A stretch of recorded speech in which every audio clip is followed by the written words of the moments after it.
தமிழீழ விடுதலை புலிகள் இயக்கத்தின் தலைவர் வேலுப்பிள்ளை பிரபாகரனின் பாடசாலை நண்பர் ஞானசுந்தரம் ஜெயசுந்தரம் என்பவர் பயங்கரவாத தடை சட்டத்தின் 5வது சரத்துக்கமைய 15 குற்றச்சாட்டுகளை ஒப்புக்கொண்டதை அடுத்து அவருக்கு கொழும்பு மேல் நீதிமன்றம் இன்று சிறை தண்டனை விதித்துள்ளது. இதற்கமைய 15 குற்றச்சாட்டுகளுக்கும் தலா 1 மாதம் வீதம் ஒரே தடவையில் தண்டனை காலம் முடிவுக்கு வரும் வகையில் அவருக்கு சிறை தண்டனை விதிக்கப்பட்டுள்ளது. தண்டனைக்கு மேலதிகமாக பிரதிவாதியை 1 வருட காலம் புனர்வாழ்வுக்கு உட்படுத்துமாறும் கொழும்பு மேல் நீதிமன்றம் உத்தரவிட்டுள்ளது.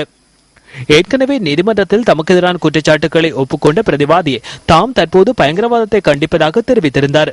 இதனை தவிர தற்போது புலம்பெயர் தமிழ் சமூகத்துக்கு தலைமைத்துவம் வழங்கும் அனைவரையும் அதிலிருந்து விலகுமாறு அறிவிப்பதற்கு விரும்புவதாகவும் ஞானசுந்தரம் ஜெயசுந்தரம் குறிப்பிட்டிருந்தார். பிரதிவாதி முதல் சந்தர்ப்பத்திலேயே குற்றத்தை ஒப்புக்கொண்டுள்ளதால் பயங்கரவாத தடை சட்டத்தின் 3வது சரத்தின் கீழ் அவருக்கு எதிராக சுமத்தப்பட்டுள்ள குற்றச்சாட்டுகளில் திருத்தம் மேற்கொள்வதற்கு அனுமதி அளிக்குமாறு அரசு தரப்பு சட்டத்தரணி சமிந்திர விக்ரமன் நீதிமன்றத்தில் வேண்டுகோள் விடுத்திருந்தார். இதற்கமைய பயங்கரவாத தடை சட்டத்தின் 5வது சரத்துக்கமைய அவருக்கு எதிரான குற்றச்சாட்டுகளில் திருத்தம் மேற்கொள்ளப்பட்டன. வழக்கு இன்று விசாரணைக்கு எடுத்துக் கொள்ளப்பட்ட சந்தர்ப்பத்தில் திருத்தப்பட்ட குற்றச்சாட்டுகளையும் பிரதிவாதி ஒப்புக்கொண்டுள்ளார். பயங்கரவாதத்துக்காக பிரதிவாதி வழங்கிய ஒத்துழைப்பு மிகவும் பாரதூரமானது எனவும் அவர் சிங்கப்பூர், மலேசியா, ஜப்பான் போன்ற நாடுகளுக்கு சென்று தமிழீழ விடுதலை புலிகள் இயக்கத்துக்கு தேவையான ஆயுதங்களை கொள்வனவு செய்து தமக்கு சொந்தமான கப்பலில் இலங்கைக்கு அனுப்பி வைத்துள்ளதாக அரசு தரப்பு சட்டத்தரணி சுட்டிக்காட்டினார். எவ்வாறாயினும் பயங்கரவாதத்தை கண்டித்து புனர்வாழ்வு பெற்று சமூகத்துடன் இணைவதற்கு விரும்புவதால் பிரதிவாதிக்கு இலகுவான தண்டனை விதிக்கப்பட வேண்டும் எனவும் சட்டத்தரணி சுட்டிக்காட்டினார். இதேவேளை இவரை விடவும் குற்றங்களை இழைத்த பயங்கரவாத தலைவர்கள் இன்று சமூகமயப்படுத்தப்பட்டு சிறப்பான முறையில் வாழ்ந்து வருவதாக பிரதிவாதி சார்பில் ஆஜரான ஜனாதிபதி சட்டத்தரணி அனில் டி சில்வா நீதிமன்றத்தில் தெரிவித்துள்ளார். இதனால் அவருக்கு இலகுவான தண்டனை விதிக்கப்பட வேண்டும் என பிரதிவாதி சார்பில் ஆஜரான சட்டத்தரணி கோரிக்கை விடுத்துள்ளார். 2 தரப்பினரது சட்டத்தரணிகளும் முன்வைத்த விடயங்களை கருத்தில் கொண்ட மேல் நீதிமன்ற நீதிபதி பி பத்மன் சூரசேன பிரதிவாதியான ஞானசுந்தரம் ஜெயசுந்தரத்துக்கு இலக்கு தண்டனை விதித்துள்ளார்.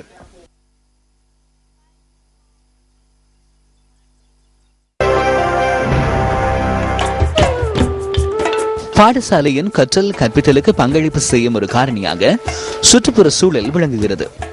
அம்பாறை மாவட்டத்தின் நிந்தவூர் அல் அஷ்ரக் தேசிய பாடசாலையில் அழகிய பூங்கா ஒன்று அமைக்கப்பட்டுள்ளது. இந்த பூங்காவை சுற்றி வகுப்பறைகள் அமைந்துள்ளமை கண்களுக்கு குளிர்ச்சியாக காணப்படுகிறது.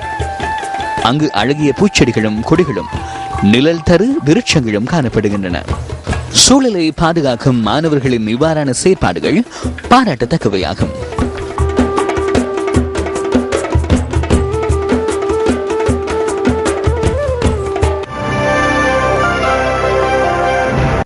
முன்னாள் ராணுவ தளபதி சரத் பான்சேகாவிடம் குற்றப்புலனாய்வு திணைக்கள அதிகாரிகள் இன்று வாக்குமூலம் பதிவு செய்ததாக போலீஸ் ஊடக பேச்சாளரும் போலீஸ் அத்தியட்சகருமான புத்திக ஸ்ரீவர்தன தெரிவிக்கின்றார்.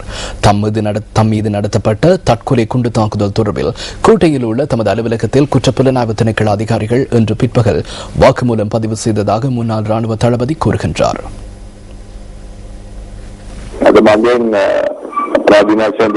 2006 ஏப்ரல் மாதம் என் மீது நடத்தப்பட்ட தற்கொலை குண்டு தாக்குதல் தொடர்பில் குற்றப்புலனாய்வு திணைக்களத்தினர் இன்று என்னிடம் பல்வேறு வாக்குமூலங்களை பதிவு செய்தனர்.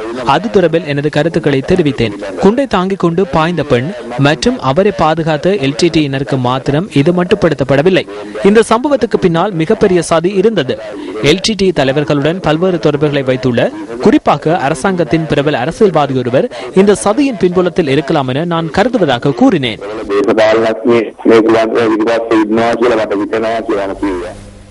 இன்றைய பத்திரிகைகளில் வெளியான கேலி சித்திரங்களில் இருந்து நாம் தெரிவு செய்த கேலி சித்திரம் அடுத்து.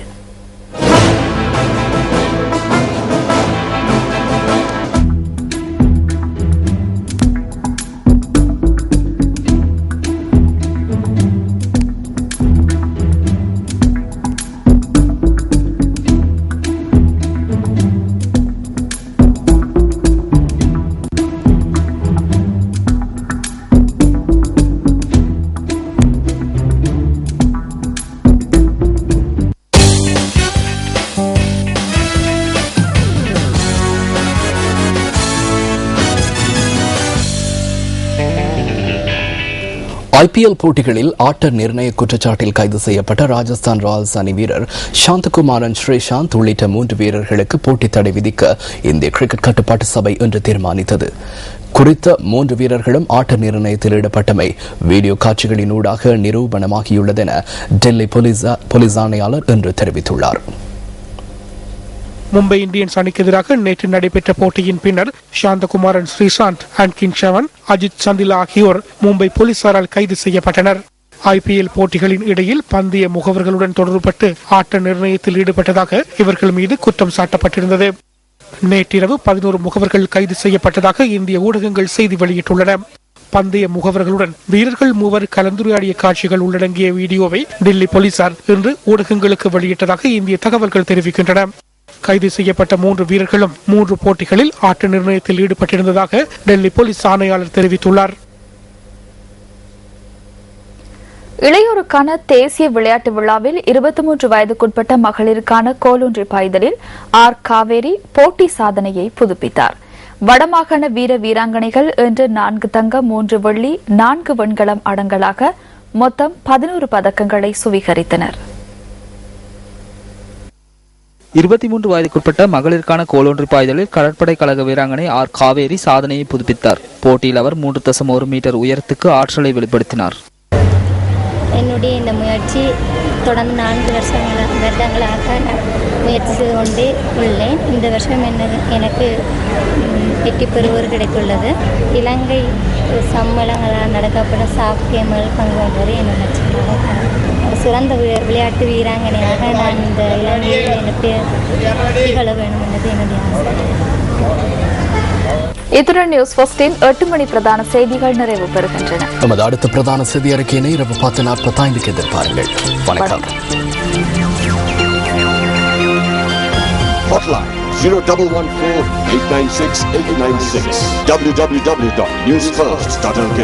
Feedback at newsfirst.lk.